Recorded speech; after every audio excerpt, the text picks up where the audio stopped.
Hello, everyone, and welcome to your reading workshop lesson for Wednesday, December 2nd, 2020.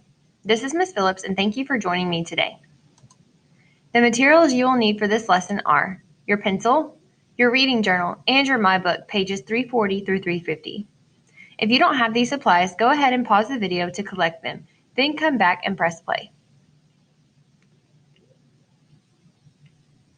Okay, now that you have all the materials you need, let's get started by going over our objectives for this lesson.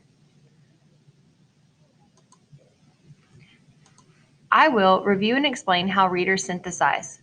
We will recognize and synthesize information to create a new understanding, and you will use reading strategies throughout the reading process to monitor your comprehension.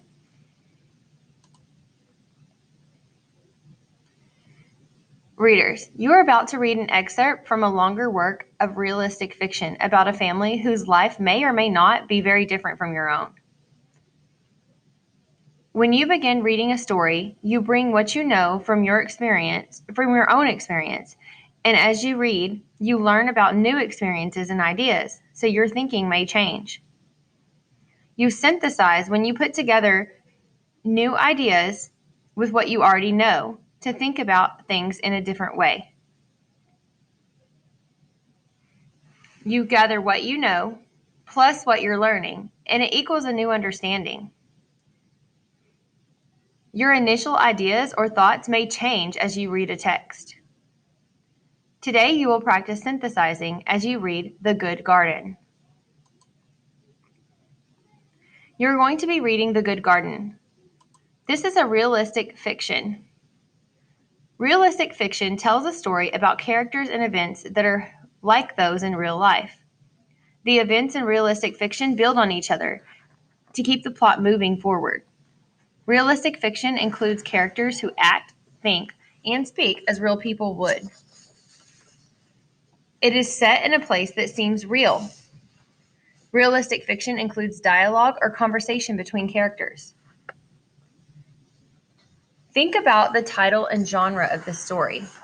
The Good Garden, how one family went from hunger to having enough. What do you know about gardening?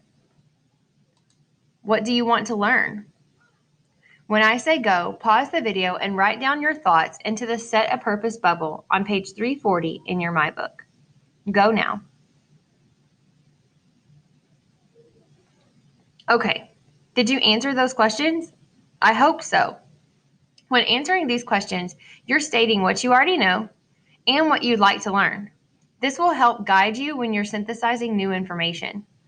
Look at the first few pages of The Good Garden, how one family went from hunger to having enough.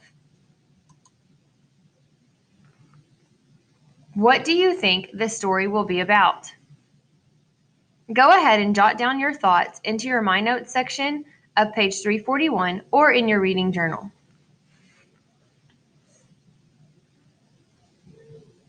Okay, welcome back. What did you think you may learn? What you think you may learn and what you already know will help you to gain some perspective and set a purpose for your reading. It's good to jot down your thoughts and ideas. You want to know if you're correct in your ideas and thinking, so you must read to find out or see how your thinking changed.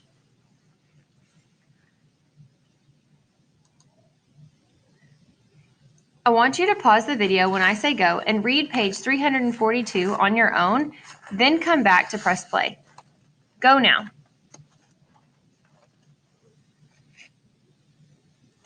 Okay, now that you're back and you've read, I want to share something with you. As I read a story, I try to make connections between the characters' experiences and my own experiences. I'm thinking about the problem Maria Luz and her family face and her huge responsibility to take care of the family's crops. I'm also trying to imagine what it would be like to live in a remote area where the community relies on certain crops to survive. I'm thinking about how the characters' challenges compare to some of the challenges people in my own community face. Think about this and your thinking as you continue reading to page 345. I want you to stop at the end of 345 and then come back to press play. Go and do this now.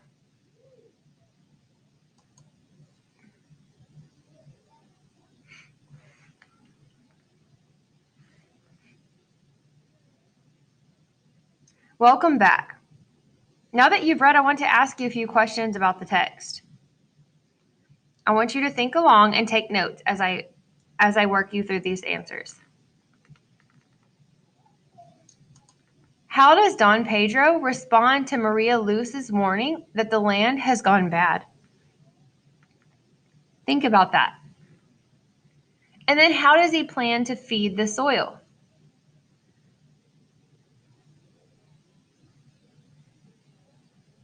Well, in response to the first question, how does Don Pedro respond to Maria Luz's warning that the land has gone bad?